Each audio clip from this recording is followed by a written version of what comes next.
Hola, ¿qué tal? Yo soy Monse y este es un nuevo video en donde voy a platicar un poquito respecto a Freud.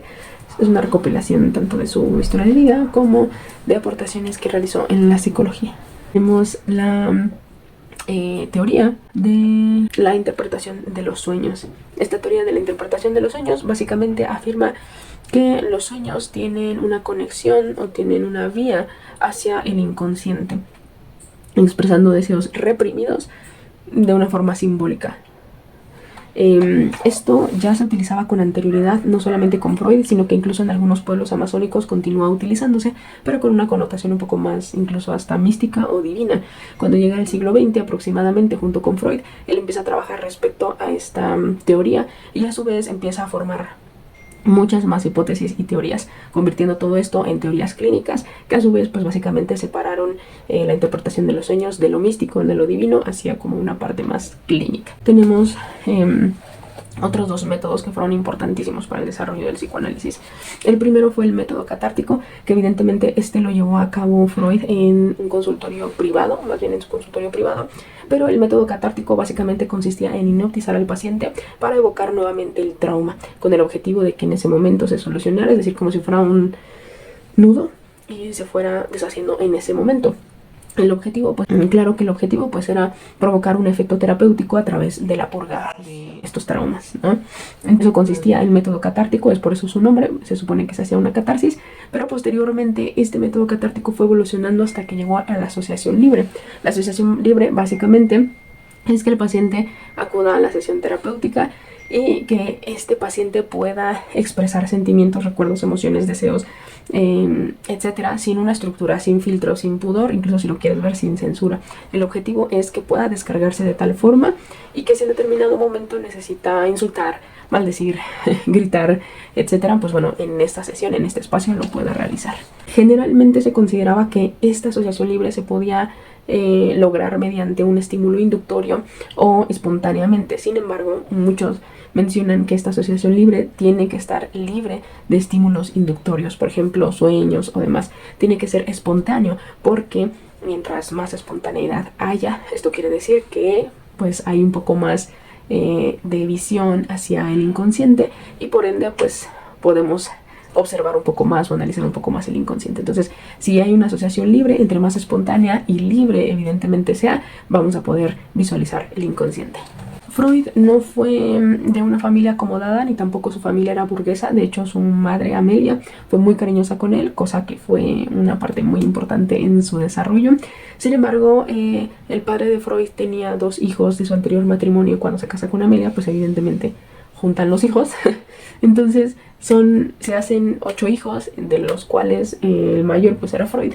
Y pues bueno, evidentemente su cuestión económica, su dinámica familiar pues era a veces un poco complicada, a su vez que también la situación económica que enfrentaban. Sin embargo, su familia trabajó demasiado para que Freud pudiera ir a la universidad y de hecho él pudo asistir a la universidad, comenzó a estudiar medicina y posteriormente se interesó en la parte de neurología. Él puede viajar hacia París y en París conoce a un catedrático impresionante, un neurólogo francés llamado Charcot, el cual graciosamente también estaba involucrado e interesado en la histeria. También Freud nos postuló una teoría de desarrollo psicosexual. Es necesario entenderla y me gustaría tomarla porque posteriormente vamos a ver una de las teorías un poco controversiales de Freud.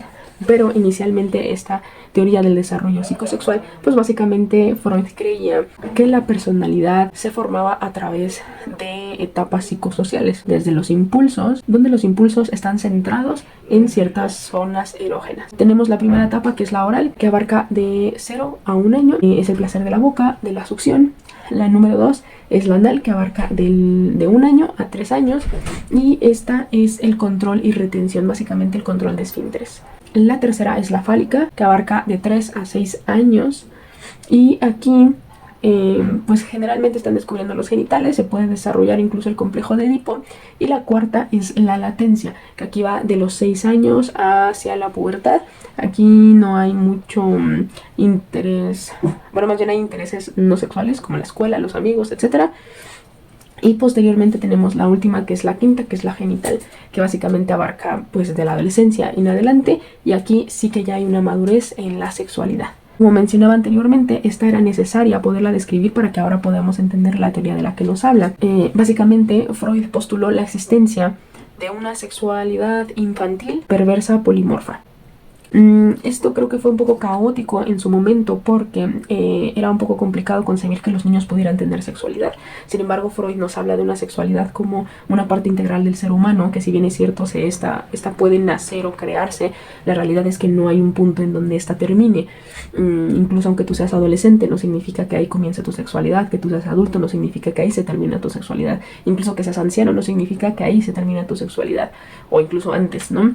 La realidad es que Freud mencionaba que pues básicamente la sexualidad es parte de cada uno de nosotros como seres humanos en cada una de nuestras etapas. La diferencia es que con los niños no es una sexualidad completa. El psicoanálisis se podía definir como disposición perversa polimorfa en la medida en que se haya sometido a pulsiones parciales. Y estas pulsiones parciales son específicamente referencia a una sexualidad incompleta o no completa, por así decirlo. Cuando nosotros nos referimos a una sexualidad completa, estamos hablando de que ya es una sexualidad en un adulto, donde ya todas sus pulsiones están desarrolladas y básicamente ya hay una organización en nuestra sexualidad. Sin embargo, él mencionaba que en los niños hay pulsiones parciales, es decir, que no están completas, por eso se llaman parciales, y que estas a su vez pues se van a ir desarrollando. Inicialmente tenemos el fonte, hace alusión al lugar o al proceso en donde nace la pulsión. Por ejemplo, la pulsión oral podría ser en la boca, puede ser como tal vez chupar, morder, incluso tal vez en la pulsión anal podría ser este control de esfínteres, y a su vez también tenemos el fin, que básicamente el fin es el objetivo o acción que busca esa pulsión. Por ejemplo, el deseo de dominar podría ser la pulsión de apoderamiento. Entonces, como les mencionaba, básicamente al llamarle parciales, estamos hablando no solo de fragmentos pequeños que conforman a esta sexualidad, sino porque al principio funcionan de una manera desorganizada, funcionan de una manera no enlazada entre sí. Por ejemplo, en un bebé la pulsión oral tiene más peso porque él está buscando el succionar tal vez el pecho de la madre, ¿no? Es básicamente ese placer de succionar. Estas pulsiones con el tiempo se van a ir desarrollando y se van a ir adaptando a una estructura específica, la cual al final se le va a denominar como una sexualidad completa.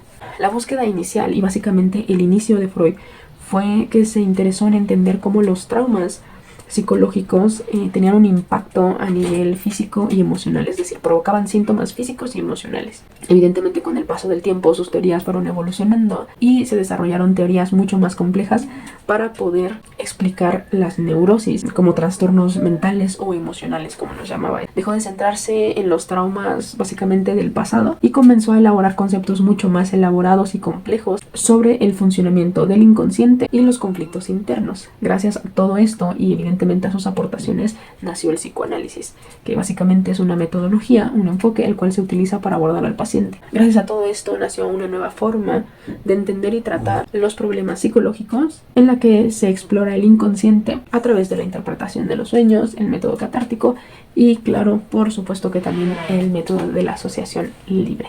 Él fue el primero en postular o hablar respecto a la teoría de la represión, que básicamente sugiere que nosotros reprimimos pensamientos, momentos, situaciones dolorosas en el inconsciente con el objetivo de protegernos. Sin embargo, todo esto puede regresar o puede evocarse nuevamente a través de lapsus, síntomas neuróticos o incluso sueños. Como varios personajes de la psicología nos dejaron mecanismos de defensa, en este caso no fue la excepción Freud, aunque considero que Ana, su hija, fue quien hizo muchas más aportaciones respecto a estos mecanismos de defensa, pero fue Ana Freud junto con Freud. Y pues bueno, estos o los principales mecanismos de defensa que nos dejó el psicoanálisis en primera instancia es la represión, que básicamente, continuando con la premisa del inconsciente, es bloquear pensamientos. El segundo es la proyección. Atribuyes tus sentimientos a los otros, la racionalización, que es justificar comportamientos, y la sublimación, que es canalizar deseos en actividades aceptadas. Posteriormente también tuvimos la teoría del inconsciente, que esta teoría del inconsciente mencionaba que la mayoría de nuestros pensamientos, deseos y recuerdos impactan en nuestros pensamientos día con día. En primera instancia postula el consciente, que básicamente es el que está aquí, ahora, en este momento presente. Y posteriormente tenemos al preconsciente. Este preconsciente es básicamente la información accesible, es decir, los pensamientos, los recuerdos, los sentimientos, los deseos, etcétera, que si bien es cierto no son conscientes, se pueden recordar, es decir, evocar nuevamente, y al hacer este proceso pues se vuelven conscientes. Y posteriormente tenemos el inconsciente, que básicamente formula que es todo aquello o todo aquel contenido reprimido. Pueden ser traumas, pueden ser deseos, etc. Honestamente, esta teoría me parece un poco peculiar, sobre todo por el preconsciente, que si bien es cierto, a lo mejor son procesos o es el conjunto de pensamientos, deseos y demás que no son conscientes. De pronto me parece un poco curioso, porque pareciera como si de pronto Freud hubiera estado intentando darle una explicación a lo que conocemos como memorias. Recordemos que más o menos la memoria comenzó a expandirse respecto a su conocimiento en el cómo se aprendía y se olvidaba por ahí de 1950, y pues bueno, Freud es como de 1850. Entonces me parece un poco peculiar, pareciera como si Freud hubiera estado dando un nombre a las memorias, sobre todo porque pues bueno, muchos personajes que aportaron a la psicología, todos comenzaron por algo y al final se queda ese algo, se va evolucionando hasta que llegamos pues al día de hoy, ¿no? A lo que tenemos al día de hoy. Por ejemplo, con Descartes, pues bueno, él concebía la mente y el cuerpo como dos sustancias totalmente diferentes, y él consideraba que básicamente nosotros funcionábamos como un reloj mecánico. En ese entonces, pues básicamente los relojes que tenían engranes pues eran una maravilla y eran algo inhóspito para ese momento. Entonces básicamente, como inspiración de estos relojes, Descartes mencionó que nosotros, tanto mente y cuerpo, funcionábamos como un reloj de engranes. Honestamente no estaba muy alejado de la realidad, solamente que pues nosotros no teníamos componentes metálicos dentro de nosotros, sino que tenemos otras propiedades mucho más complejas, y no solamente propiedades, sino también estructuras mucho más complejas, ¿no? Entonces pues bueno, me parece un poco interesante esta teoría del inconsciente. Siento que es también algo parecido, como intentando quererle dar un nombre a las memorias. Pero bueno, continuemos. Posteriormente, él también postula una estructura de la personalidad que tiene tres componentes. La primera es el ello, que es como el ID, y básicamente este busca la gratificación inmediata, es como el más placentero, el más deseoso, actúa ante instintos. Posteriormente tenemos el yo, que es el ego, y este yo es como la homeostasis, es el que se regula entre el ello y el superyo.